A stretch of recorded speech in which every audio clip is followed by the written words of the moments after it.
prazer imenso tê-la mais uma vez no nosso programa. E como é que é essa ideia 2020 aí de espalhar o inglês pelo Agro Brasil? 2020 começou com tudo, Fabélia, e eu estou muito feliz, muitos projetos, né? Agora eu estou entrando na pecuária também, para o produtor ter o acesso ao inglês agro, nutrição, gado de leite e muita coisa surgindo. O site agora também em Libras, né? Com essa acessibilidade também. O podcast eu vim lançar hoje no seu programa. E como é que vai ser? Quem é que pode acessar? Como que faz para ter esses acessos? No Spotify, o nome é Espalhando Inglês Agro. Espalhando Inglês Agro. Isso, é o nome do podcast, que já está disponível no Spotify. Então, já o pessoal que já, a garotada aí, essa juventude toda que não vive sem o Spotify, aproveite. E aí, quem é aqueles garotos há mais tempo, que já passa dos 50, pode acessar também. Pode acessar também, no site também. Rízia, às vezes as pessoas têm aquela dificuldade de se abrir para o novo. Que a gente ainda conversava aqui daquela zona de conforto. Eu não vou precisar de inglês, e de repente lá adiante descobre que o inglês está fazendo uma falta danada. Se tivesse investido mais cedo, ele já estaria mais pronto. Qual que é a dica para a pessoa começar a se abrir, para ela começar a buscar o aprendizado do inglês? Tudo está ligado ao mindset, né? É justamente isso que você está dizendo, a necessidade. Quando você se coloca em uma situação que você tem que sair da zona de conforto, assusta um pouquinho. Mas, de repente, o produtor precisa fazer uma viagem para fora, buscar recursos, ou conhecer o que está acontecendo lá, né? E o inglês faz falta justamente nessas horas. O pesquisador também, a ter acesso a essa informação em inglês, você tem mais acesso à informação, e faz falta quando você precisa. As multinacionais hoje, né, virou uma obrigação, porque o produtor rural americano ele é muito competitivo. E nós temos capacidade de bater de frente. Então, nós precisamos nos comunicar na língua comercial, que é o inglês, né? Isso facilita também quando eu vou fazer os meus negócios. Eu, produtor rural, porque é um mundo de coisa que chega ali, o manual da máquina, do GPS, está tudo no inglês. Aquilo me dá um trabalho danado. Se eu tenho um domínio, começa a facilitar até para eu explorar o equipamento que eu tenho. Com certeza, completamente. Te dá essa liberdade de você poder viver nos seus termos, né? Fazer a sua pesquisa, ou ministrar um treinamento, de repente, para equipe, gestores. Mas o produtor também, pegar o manual ali do maquinário e dominar ele. Isso faz total diferença. E é nessa liberdade que você está inserindo o inglês em Libras? É para oferecer essa liberdade para quem? Para o surdo, para o mudo, poder também se comunicar? Exatamente. É isso que esse ano eu falei, não, eu quero fazer, eu quero que todos tenham acesso ao agro de uma maneira geral e ao inglês técnico aplicado para o agro. Pois é, agora que você falou assim, esse acesso ao agro, ele vai acabar trazendo o agro para alguém que não estava interessado no agro, mas é onde ele vai ter uma comunicação em Libras, ele vai assistir. Isso. E vai conhecer o agro. Exatamente, é o que move a nossa economia, Fabélia. O agro, todos nós, nós estamos juntos aí de mãos dadas no setor. O site, como que é? Qual que é o endereço do site? Como que eu acesso a ele? O site gringoinglês.com.br, né? www. O gringo, para a gente lembrar assim, o green de verde, o go de Goiás, do que quiser que seja. Exatamente, foi essa brincadeirinha aí que surgiu com o gringo. E o gringo ainda, né, que é lá da Europa. Isso, é o estrangeiro, né, que a gente brinca. Mas o Espalhando Inglês Agro já está no ar, já o podcast, que eu trabalho muito esse mindset, é o medo que você estava falando de aprender o inglês. A gente não precisa ter medo. Todas as pessoas são 100% capazes de falar inglês, de aprender inglês. Pois é, o medo. Eu falo português e de repente eu tenho medo de errar falando inglês. Sim. Como vencer isso aí? Tá tudo no mindset. É normal, vai acontecer mesmo? Vai acontecer, é normal esse processo. Você tem que estar disposto a passar por esse processo. Quando a gente era criança, você errava e você tinha que voltar e você não desistiu, olhar e cometi um erro, não vou falar mais português. Você vai passando, é um processo, é igual a lagarta. Ela não precisa de milagre para virar borboleta, ela tem que passar por um processo e é natural. E aí eu vou até aprender a falar desse processo em inglês? Exatamente. Porque isso aí interessa muito no agro. O processo, você tem que focar muito em entender a mensagem, como a gente fazia quando era criança. Você foca muito em entender e não conversar ainda. A gente tem o fato de já ser adulto, então você já sabe ler. Foca em entender, lendo. O próximo processo vai ser o quê? Falar e escrever é a última etapa.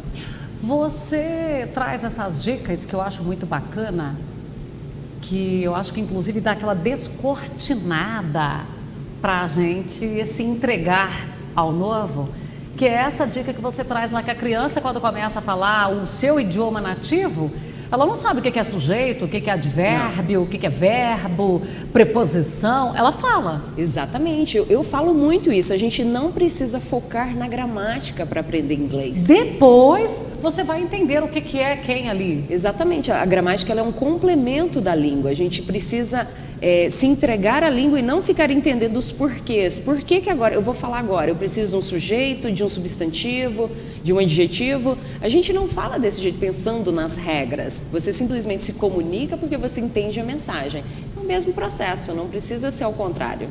Nesse processo aí a gente também estava conversando aqui antes do programa dos blocos sonoros. Isso. Porque aqui, basta a gente analisar em português, né? A gente ainda fizemos aquela brincadeira lá, Zé, papopó, agora vai lá traduzir isso aí. Alguém que estudou português para vir para o Brasil vai entender o que é Zé, papopó. Exatamente, o bloco sonoro, a gente estava brincando. Dificilmente alguém fala, como você está? A gente já chega... Como é que você está? Como é que você está? São blocos sonoros. Em inglês é a mesma coisa. Que a gente tem um bloco sonoro em Jataí, que é exclusivo. Deixa meu abraço. Zé Palharini. Você tá bom? Ele já chega falando assim. Exatamente. Como é que a gente falaria isso para um estrangeiro, né? Você tá bom? Ele estudou português e vem entender você tá bom. Exatamente. Acontece isso nos idiomas em geral. Então a gente tem que estar aberto para esse mindset e buscar, eu falo isso muito no podcast, buscar entender dessa maneira, como é falado o inglês de verdade, lá no campo. Como é que eu vou falar ferrugem asiática? Pois é, soybean Asian Rust. Rust é a ferrugem, né? Soybean Asian Rust. Asian Rust. Asian que é do asiático. Exatamente. E o Rust, que ali, ele está sempre ligado ali a muitos férreos, aos assuntos férreos, a gente sempre vê um Rust. Exatamente, ferrugem. Tem gente que tem muito tempo sem falar inglês, fala I'm rusty, aí vira um adjetivo, né? Eu estou enferrujada. I'm rusty. Eu estou com meu inglês enferrujado. Mas vamos resolver isso com Gringo. Isso, inglês sucesso agro. Isa, que a gente vai abrir turma agora, dia 27. E como que é essa inserção da turma? Eu entro em qualquer época ou eu tenho os períodos de abertura de turma? Não, nós temos, para eu ter o controle, né, da turma, a gente tem datas específicas. Porque não é aquele curso que abre e cada um por si, Deus por todos. Exatamente, eu gosto de acompanhar a turma, ver como é que está sendo um progresso, né? Então quer dizer que quando eu me inscrevo e eu não faço as aulas, você está acompanhando de perto? Exatamente, eu posso te ligar. Ai, isso é grave. Vou te ligar. Isso é grave. E as aulas, como que elas ocorrem? Tem horário marcado? Eu posso estudar no horário que der certo? Qual que é a sua orientação também? Pois é, as aulas são 100% online, você faz no seu tempo, na hora que você quiser, quantas vezes você quiser, né? Porque o pessoal que trabalha no agro está sempre viajando e não tem tempo, né, de estar ali numa aula presencial. Por isso que você pode fazer sempre que você quiser. E eu busco muito aproximar o aluno do que está acontecendo no campo. Então, eu tenho aulas com o produtor filmando na colhedora, levando o milho para a usina de etanol, para fazer DDG, né, que a gente chama de Dry Distiller Grains, que é o grão seco por destilação. Que a gente já no aportuguesado vira DDG. Exatamente, DDG. E as aulas são muito interativas, justamente buscando isso, sair daquela coisa da gramática e ir para uma situação real a campo. Eu explico estruturas gramaticais aplicadas. Agora, a gente sabe que o agro, ele tem linguagem própria. Então, como que você consegue acompanhar isso aí? Igual você já falou aí do milho para a usina de etanol, que está sendo uma realidade, nossa. Isso. De repente, uma instalação de usina fotovoltaica na propriedade rural. Como que você vai acompanhando tudo isso, Rízia? Eu leio muito e tenho um networking muito forte com produtores rurais americanos e também profissionais, né? Agrônomos, a gente está sempre conversando, buscando saber. Eles, por exemplo, tem um amigo meu, o Phil Pitzenberger, que ele não sabia que nós tínhamos o vazio sanitário.